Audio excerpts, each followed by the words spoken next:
ಅಂತ. ಸರ್ ಈಗ ಏನಾಗಿದೆ ಸರ್, ಈಗ ಎಂ ಪಿಗೆ ಕುಮಾರಣ್ಣವ್ರಿಗೆ ಓಟ್ ಹಾಕೋರು ನಮ್ಮ ಜಿಲ್ಲೆ ಜನ. ಈಗ ಸರ್ಕಾರ ಪಾಪ ಇವರಿಗೆ ಆಶ್ವಾಸನೆ ಕೊಟ್ಟಿದೆ ಹೊರತು ಕೆಲಸ ಮಾಡ್ತಾ ಇಲ್ಲ. ದಯಮಾಡಿ ಮಂತ್ರಿಗಳ ಗಮನಕ್ಕೆ ತಂದು ಇವ್ರಿಗೆ ಹೆಣ್ಮಕ್ಳುಗಳಿಗೆ ಕೋವಿಡ್ನಲ್ಲಿ ಅವ್ರ ಪ್ರಾಣ ಒತ್ತೆ ಇಟ್ಟು ಕೆಲಸ ಮಾಡೋರೆ ಅಂಥವ್ರಿಗೆ ಇವರು ರಕ್ಷಣೆ ಮಾಡಿಕಾಯ್ತಲ್ಲ ಅಂತಂದ್ರೆ ಏನು ಮಾಡೋಕ್ಕಾಯ್ತು? ಸಂಬಳ ಕೊಟ್ಟಿಲ್ವಂತೆ ಸರ್ಕಾರ. ದಯಮಾಡಿ ಮಂತ್ರಿಗಳ ಗಮನಕ್ಕೆ ತಂದು ದಯಮಾಡಿ ಒಂದು ಸ್ವಲ್ಪ ಕಾರ್ಯರೂಪ ಮಾಡಿಕೊಡಿ ಸರ್ ಪ್ಲೀಸ್. ಓಕೆ ಹೌದು ಸರ್, ಇವ್ರ ಡೀಟೇಲ್ಸ್ ನಾನು ಕಲೆಕ್ಟ್ ಮಾಡ್ತೀನಿ ಸರ್. ಒಂದು ಕೊಡೋ ನೀವು ಅಂಗನವಾಡಿಯವರು ಚಿಕ್ಕ ಮಕ್ಕ ತೊಳೆದು ಮಕ್ಕಳು ಗಣೇಶ್ ಇಟ್ಟು ಸ್ವಂತ ಮಕ್ಕಳನ್ನ ಚೆನ್ನಾಗಿ ನೋಡ್ಕೊತಾರೆ. ಅಂಥವ್ರಿಗೆ ನಿಮ್ಮಂಥವ್ರಿಗೆ ಸಂಬಳ ಕೊಡಿಗೆ ಏನಾಗಿತ್ತು ನಡೆದ್ರೋಗ ಅಲ್ಲಿ ನೀವು 500 ಕೋಟಿ ಕೊಡ್ತೀನಿ ನನಗೆ ಬಾ ಮುಖ್ಯಮಂತ್ರಿ ಓಟ್ ಹಾಕಿ ಮುಂದೆ ಕೇಳ್ತಾರೆ MLA ಅದಕ್ಕೆ ದುಡ್ಡದೆ ಇಲ್ಲಿ ದುಡ್ಡು ಕೊಡಿಗೆ ಇಲ್ವಾ ಏನಿರೋರಿಗೆ ಅಲ್ಲ ಕಣವ. ಹೆಣ್ಮಕ್ಳುಗಳು ಗಂಡನ ಬಿಟ್ಬಿಟ್ಟು ಮಕ್ಳು ಬಿಟ್ಬಿಟ್ಟು ಎಲ್ಲ ಬಿಟ್ಬಿಟ್ಟು ಹೋಗಿ ಜೀತ ಮಾಡಿ ನಿಖಿಲ್ಗೆ ಫೋನ್ ಮಾಡ್ಬಿಟ್ಟು ಕುಮಾರಸ್ವಾಮಿಗೆ ಒಂದು ಮೆಮೊರಂ ಕಳಿಸಿ ಅದು ವಾಟ್ಸಾಪ್ ಇದು ಸ್ಟೇಟ್ ಕಾಲ್ ಇದು ಟೋಟಲ್ 14 ತಿಂಗಳು ಬರಬೇಕಾ?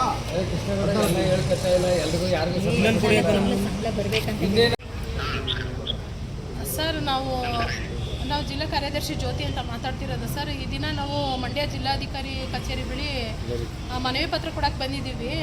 ಕಳೆದ 14 ತಿಂಗಳಿಂದ ಏನು ಮಾನ್ಯ ಸಿದ್ದರಾಮಯ್ಯ ಅವರು ಘೋಷಣೆ ಮಾಡಿದರು 10,000 ಗ್ಯಾರಂಟಿ ಅಂತೇಳಿ, ಅದು 14 ತಿಂಗಳಾದರೂ ಅದರ ಆದೇಶ ಆಗಿಲ್ಲ. ಮತ್ತು ಬಜೆಟಲ್ಲಿ ಅಂಗನವಾಡಿ ಬಿಸಿ ಊಟದವ್ರಿಗೆ 1,000 ಆದೇಶ ಅಂತ ಏನು ಮಾಡಿದ್ರು ಅವ್ರಿಗೆ ಕೊಡ್ತಾ ಇದ್ದಾರೆ, ಅದು ಕೂಡ ಆಶಾಗಳಿಗೆ ಕೊಡ್ತಾ ಇಲ್ಲ. ಮತ್ತು ಇನ್ನೊಂದು ಈಗ ಜನಸಂಖ್ಯೆ ಕಮ್ಮಿ ಇರೋರನ್ನ ಒಂದು 7,000 ಕರ್ನಾಟಕ ರಾಜ್ಯದಲ್ಲಿ 7,000 ಆಶಾ ಮಕ್ಕಳನ್ನ ತಾಯಿ ತಂದೆ ಎತ್ತಿ ಕಳಿಸ್ಕೊಡ್ತಾರ ಮುಂಕಣವ. ಆಶಾ ಕಾರ್ಯಕರ್ತರು ಕೋವಿಡಲ್ಲಿ ಎಷ್ಟು ನಿಮ್ಮ ಪ್ರಾಣ ಒತ್ತೆ ಫೋನ್ ಮಾಡಿ ಪ್ರಾಣಕ್ಕೆ ಲೆಕ್ಕಿಸ್ತಾ ಕೆಲಸ ಮಾಡಿದ್ವಿ. ಅದಕ್ಕೆ ಯಾವನ್ ಬೆಲೆ ಕಟ್ಟೋದು? ಬೆಲೆ ಕಟ್ಟಿಗೆ ಅದಕ್ಕೆ ಕೋವಿಡಲ್ಲಿ ಎಲ್ಲ ಉತ್ಕೊಂಡು ಕೂತಿದ್ರು ಸರ್ಕಾರಗಳು, MLAಗಳು, ಮಂತ್ರಿಗಳು ಎಲ್ಲ. ನೀವು ಕೆಲಸ ಮಾಡಿಲ್ವಾ? ಮತ್ತೆ ನಿಮ್ಮ ಪ್ರಾಣನ ಲೆಕ್ಕ ಕಿಟ್ಕೊಳ್ಳೋದೇ ಕೆಲಸ ಮಾಡಿಲ್ವಾ?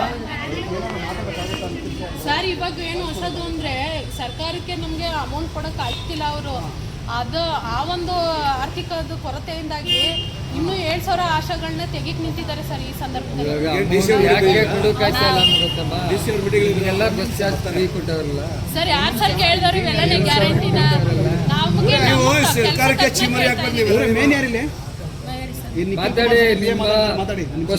ನಮಗೆ ಸಬ್ಸ್ಕ್ರೈಬ್ ಬಟನ್ ಮೇಲೆ ಕ್ಲಿಕ್ ಮಾಡಿ ಹಾಗೂ ನಮ್ಮ ಹೊಸ ವಿಡಿಯೋಸ್ ಅಪ್ಲೋಡ್ಗೋಸ್ಕರ ಪಕ್ಕದಲ್ಲಿ ಕಾಣುವ ಬೆಲ್ ಬಟನ್ ನಮ್ಮೆಲ್ಲ ವಿಡಿಯೋಗಳನ್ನ ಲೈಕ್ ಮಾಡಿ, ಶೇರ್ ಮಾಡಿ ಹಾಗೂ ಕಮೆಂಟ್ ಮಾಡಿ.